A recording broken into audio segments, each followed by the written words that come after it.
एक शहर की ओर जाने वाले पथ के किनारे एक सरायखाना था, परंतु उस पथ पर कम लोग ही आते जाते थे।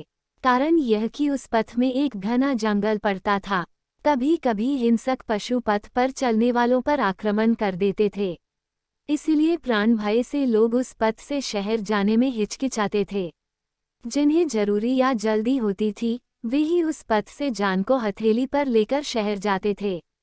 उस सड़क पर अधिक आवागमन नहीं था, इसलिए सरायखाने में बहुत कम लोग आते थे। सरायखाने का मालिक अक्सर बैठकर मक्खी मारा करता था। सरायखाने का मालिक अच्छा आदमी था। उसका हृदय दया का सागर था।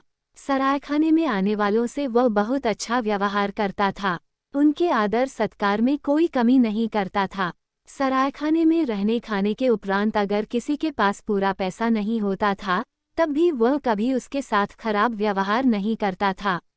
अनेक गरीब वहां आते, वे सब जब समय पर उचित पैसा नहीं दे पाते, तब सरायखाने का मालिक उनसे कुछ काम करवा लेता। एक दिन एक पथिक सरायखाने में रहने के लिए आया। उसका नाम था सावन। वह जाति का कुम्हार था। मिट्टी की हांडी, भाड़, कलसी इत्यादि बनाकर वह बेचा करता था। वह सरायखाने में आकर भोजन कर रात में वहीं सो गया। सुबह लोग चलने से पहले सरायवाले को पैसे देते थे, परंतु उसके पास पैसे तो थे नहीं। सावन ने सुना था कि सरायवाला अत्यंत उदार व्यक्ति है। कोई उसका गुणगान करे तो वह बहुत खुश हो जाता है। तब रुपए पैसे के लिए जुल्म नहीं करता है।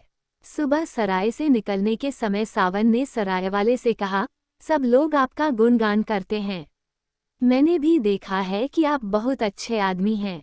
ग्राहकों की सेवा अपने लोगों की तरह करते हैं। साधारणतः ऐसा कहीं नहीं देखा जाता है। आपको देने के लिए मेरे पास पैसे नहीं हैं, पर कुछ कम दामी मिट्टी के पात्र हैं, लेकिन उनसे आपका पैसा पूरा नहीं होगा। मेरे पास कुछ रंगीन खड़िया मिट्टी के टुकड़े हैं, वे सब मैं आपको दे सकता हूँ। सावन के मुख से अपनी प्रशंसा सुनकर सरायवाला मुग्ध हो गया। उसने कहा, मुझे इन सब चीजों की जरूरत नहीं है भाई। तुम्हारे पास पैसे नहीं हैं तो क्या हुआ, तुम जा सकते हो। सावन ने कहा, रंगीन खड़िया मिट्टी आप रख लें। ये जादुई खड़िया मिट्टी हैं। बहुत अद्भुत कार्य होते हैं इसके द्वारा। यह कहकर उसने रंगीन खड़िया मिट्टी से दीवार पर एक पक्षी का चित्र बनाया। पक्षी की देह पर विभिन्न प्रकार रंग लगाने से देखा गया कि वह एक मयूर बन गया है। तस्वीर देखकर सरायवाला बोला, बहुत सुंदर तस्वीर बनाई है तुमने, बिल्कुल मयूर जैसी तस्वीर है।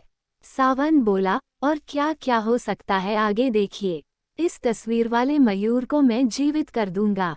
यह कहकर उसने तस्वीर की ओर देखकर 2 बार ताली बजाई। आश्चर्य! ताली बजाने के साथ ही तस्वीर जीवित हो उठी। मयूर अपनी गर्दन को इधर उधर घुमाने लगा। उसके बाद दीवार से नीचे उतरकर अपने पंखों को फैलाकर नाचने लगा। तस्वीर वाले मयूर की नाच देखकर सब आश्चर्यचकित हो गए। तस्वीर भी जीवित हो सकती है, किसी ने जाना सुना नहीं था। सभी लोग सावन की अद्भुत क्षमता की तारीफ करने लगे। तब सावन ने कहा, अब देखिए, तस्वीर का जीवित मयूर पुनः तस्वीर बन जाएगा। यह कहकर उसने 3 बार ताली बजाई। देखते ही देखते मयूर पहले की तरह दीवार में समाकर चित्र बन गया।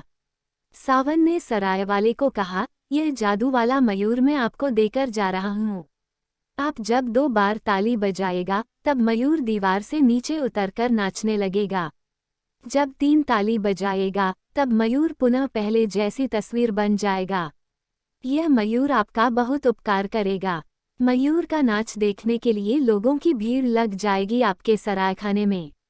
तब एक बात याद रखिएगा, इस कमरे में मात्र एक व्यक्ति हो तो विपद होगा। मयूर जिंदा तो होगा, परंतु तुरंत मर जाएगा। उसके बाद सावन सरायवाले से विदा लेकर चला गया। उस दिन से सरायवाले ने अपने ग्राहकों को मयूर का नाच दिखाना शुरू कर दिया।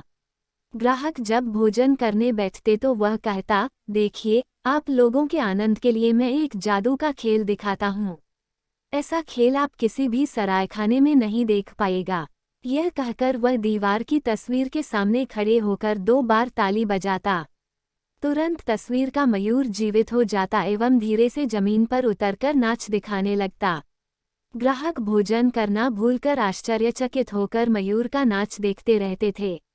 कुछ देर बाद सराय वाला 3 ताली बजाता। देखते ही देखते नाचता हुआ मयूर दीवार में समाकर तस्वीर बन जाता। ऐसी आश्चर्य वाली घटना को फैलने में देर नहीं लगती है। जो सुनता अवाक रह जाता। दिन प्रतिदिन सरायखाने में लोगों की भीड़ बढ़ने लगी। सब जादुई मयूर का नाच देखने के लिए आते। वे लोग जल्दी जल्दी भोजन कर लेते। भोजन का पैसा भी पूरा चुका देते, फिर मयूर का नाच देखने का आग्रह करते। सराय वाला तब अपने ग्राहकों को संतुष्ट करने के लिए मयूर का नाच दिखाता। देखते देखते उस उपेक्षित सरायखाने में लोगों का जमघट लगने लगा। सराय वाले का भाग्य जाग उठा। अब वो बहुत अमीर बन गया था। एक दिन रात में एक व्यक्ति सरायखाने में आया। वह दूसरे देश का एक धनी व्यापारी था। उसने सराय वाले को कहा, मैंने सुना है कि तुम्हारे इस सरायखाने में एक जादू के मयूर का नाच होता है। क्या यह सच है? सराय वाले ने कहा, जी बिल्कुल सच है। व्यापारी बोला, मैं मयूर का नाच देखूंगा। इसके लिए मैं तुम्हें एक थैली सोने की मोहर दूंगा। सराय वाले ने कहा, आप थोड़ी देर प्रतीक्षा कीजिए और कुछ लोग आ जाएं तो एक साथ सबको नाच दिखाऊंगा। व्यापारी बोला, नहीं नहीं, कोई आदमी नहीं रहेगा। जादुई मयूर का नाच मैं अकेले देखना चाहता हूँ। यह लो सोने की मोहर की थैली। एक थैली सोने की मोहर पाकर सराय वाला बहुत खुश हो गया। कुम्हार सावन की बात उसे याद नहीं रही। उसने कहा, आप बैठिए, अभी आपको मयूर का नाच दिखाता हूँ। यह जो आप दीवार पर मयूर की तस्वीर देख रहे हैं, मैं उसे जिंदा कर दूंगा। उसके बाद वह घूम घूम कर नाच दिखाएगा। यह कहकर उसने 2 बार ताली बजाई। तभी तस्वीर वाला मयूर हिलने डुलने लगा, लेकिन वह कूदकर जमीन पर नहीं उतरा। ऐसा लग रहा था मानो हिलने डुलने में उसे बहुत कष्ट हो रहा है। धीरे धीरे अत्यंत कष्टपूर्वक वह जमीन पर उतरा, परंतु नाच नहीं सका। खड़े खड़े वह थर थर कांपने लगा। फिर एक तरफ लुढ़ककर उसने प्राण त्याग दिए। पल भर में सारी घटनाएं घट गईं। मयूर जमीन में समाकर एक तस्वीर बनकर रह गया। व्यापारी ने झट से सराय वाले के हाथ से मोहर वाली थैली छीन ली और क्रोध से गर्जन करते हुए कहा, यही है तुम्हारा मयूर नाच। यही दिखाने के लिए एक थैली सोने की मोहर लिया था। मुझे क्या तुमने एकदम मूर्ख समझा है? यह कहकर वह सरायखाने से निकलकर तेज कदमों से चलने लगा। सराय वाले को कुम्हार सावन की बातें याद आईं। वह अपना सिर पीट पीट कर कहने लगा, हाय हाय, क्यों मैं सोने की मोहर के लोभ में पड़ गया। कुम्हार सावन ने मुझे एक व्यक्ति के सामने मयूर का नाच दिखाने से मना किया था। उसकी बात अनसुनी कर क्यों मैंने सर्वनाश को आमंत्रित किया। हाय हाय, अब कोई ग्राहक मेरे सरायखाने में नहीं आएगा। सराय वाले ने बड़ी आशा के साथ कई बार तालियां बजाईं, पर तस्वीर वाला मयूर जीवित नहीं हुआ। रात बहुत बीत गई थी। सराय वाला घनघोर नींद में था। तभी हठात एक बांसुरी की आवाज सुनकर उसकी नींद टूट गई। इतनी रात को उसके दरवाजे पर कौन बांसुरी बजा रहा है, यह देखने के लिए वह दरवाजा खोलकर बाहर निकला।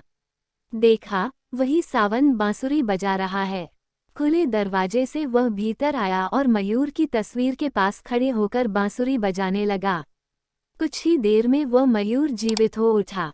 वह सावन के पीछे पीछे चलते चलते रात्रि के अंधकार में विलीन हो गया। उसके बाद उन्हें फिर किसी ने नहीं देखा। अगर आपको कहानी पसंद आई हो तो प्लीज़ वीडियो को लाइक और चैनल को सब्सक्राइब जरूर करें।